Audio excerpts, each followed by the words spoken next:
14 दिनों के लंबे आमरण अनशन पर बैठे जन स्वराज पार्टी के संस्थापक प्रशांत किशोर ने आज गंगा में डुबकी लगाने के बाद आमरण अनशन समाप्त कर दिया है। यह हड़ताल बीपीएससी परीक्षा में कथित धांधली और छात्रों के रोजगार के मुद्दे पर थी। प्रशांत किशोर ने इस आमरण अनशन को समाप्त करने के बाद नए सत्याग्रह का ऐलान कर दिया है, जो छात्रों और युवाओं के रोजगार के मुद्दे पर केंद्रित होगा। आज से यहाँ से जन स्वराज के साथियों के साथ, अपने छात्र मित्रों के साथ हम लोग इस सत्याग्रह की शुरुआत कर रहे हैं, जिसमें अब मैं गांधी मैदान से तो पुलिस ने उठा दिया, लेकिन अब मैं जहां रहता हूं उसको छोड़कर इसी आश्रम में जो आप ये व्यवस्था देख रहे हैं, जो अभी बनने की प्रक्रिया में है, अब यहीं पर रहेंगे और यहीं से जन स्वराज का सारा कार्यक्रम चलाया जाएगा। लेकिन उससे बढ़कर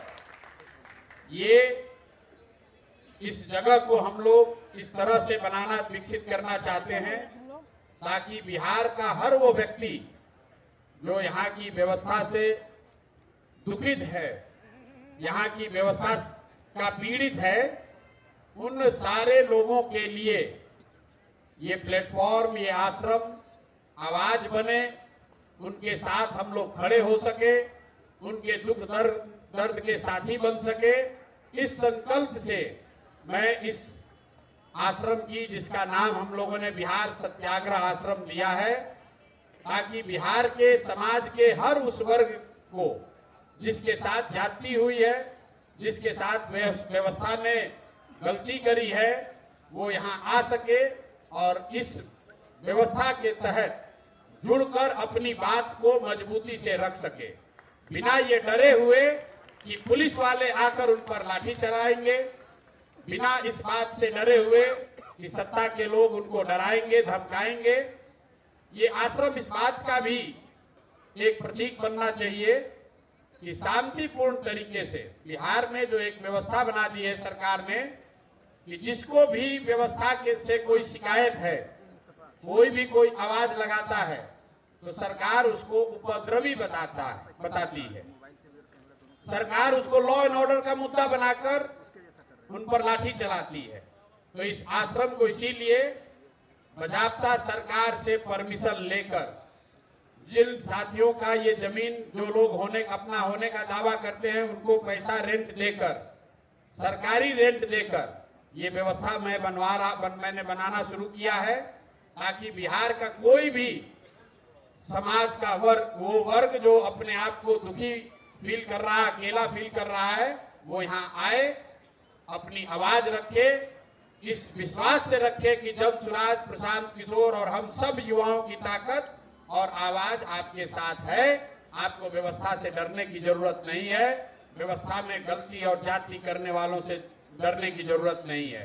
1 लाख युवाओं को इस आश्रम में लाकर सत्याग्रह की ताकत और उसके द्वारा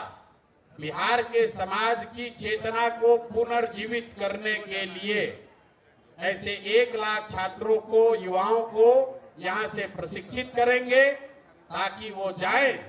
और बिहार की समाज को जगाएं, उनको बताएं, समझाएं कि मेरे भाई, जातीय और धार्मिक उन्माद में पड़कर जब तक वोट देते रहोगे, तब तक इसी तरह की असंवेदनशील व्यवस्था को आपको झेलना पड़ेगा। एक बार अपने और अपने बच्चों के भविष्य के लिए, उनके अच्छी शिक्षा के लिए, उनके रोजगार के लिए, बिहार में पलायन बंद हो उसके लिए, किसानों की समृद्धि हो इसके लिए, महिलाओं को रोजगार मिले इसके लिए, इन संकल्पों के साथ ये रास्ता युवाओं को मिले कि सत्याग्रह के जरिए इन संकल्पों को कैसे पूरा किया जा सकता है। इसी उद्देश्य से अगले 8 हफ्ते कम से कम इस आश्रम में रहेंगे, परमानेंट रहेंगे, और यहीं से उन युवाओं के साथ मिलकर उनको प्रशिक्षित करके पूरे बिहार के समाज को जगाने, समझाने का प्रयास किया जाएगा। और इसी संकल्प को लेकर अब इस सत्याग्रह की यहाँ से शुरुआत कर रहे हैं।